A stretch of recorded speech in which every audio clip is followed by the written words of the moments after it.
ஒரு மனிதனுக்கும் அல்லாஹ்வுக்கும் இருக்கக்கூடிய ஒரு நெருக்கமான தொடர்பு எதுங்க? பிரார்த்தனை. பிரார்த்தனை தான் ஒரு அடியானுக்கும் அல்லாஹ்வுக்கும் இருக்கிற ஒரு நெருக்கத்தை உண்டாக்குகிற, நெருக்கமான தொடர்பை ஏற்படுத்துகிற ஒரு வணக்கம் துஆ என்பது.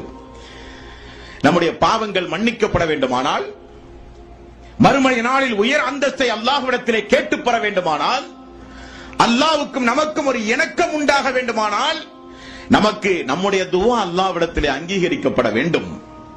இந்த துஆவுக்கு பதில் இல்லை, இந்த துஆ ஏற்கப்படாது, இந்த துஆவுக்கு பதில் சொல்லப்படாது என்றால் உலகத்திலே வாழ்வதொன்று சாவது ஒன்று.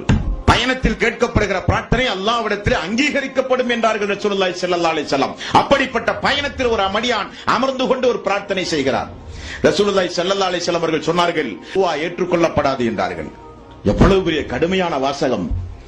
இப்படிப்பட்ட ஒரு வாசகம் நம்மை நோக்கி சொல்லப்பட்டால் பொறுத்துக் கொள்ள முடியுமா? உன்னுடைய தொழுகை ஏற்றுக்கொள்ளப்படாது, உன்னுடைய பிரார்த்தனை ஏற்றுக்கொள்ளப்படாது என்றால் எதற்காக வேண்டிய இந்த வணக்க வழிபாடுகள் எல்லாம் ஏற்றுக்கொள்ளப்படாமல் இருக்க என்ன காரணம் என்றார்கள். ரசூலுல்லாஹி ஸல்லல்லாஹு அலைஹி வஸல்லம் அவர்கள் சொன்னார்கள், உண்ணுகிற உணவு ஹராம், அணிந்திருக்கிற அணிகலன்கள் ஹராம், ஆடை ஹராம். ஹராமானதை உட்கொண்டு ஹராமானதை அணிந்து கொண்டு அல்லாஹ்விடத்திலே பிரார்த்தனை செய்தால் அல்லாஹ் ஏற்றுக்கொள்ளவே மாட்டான்.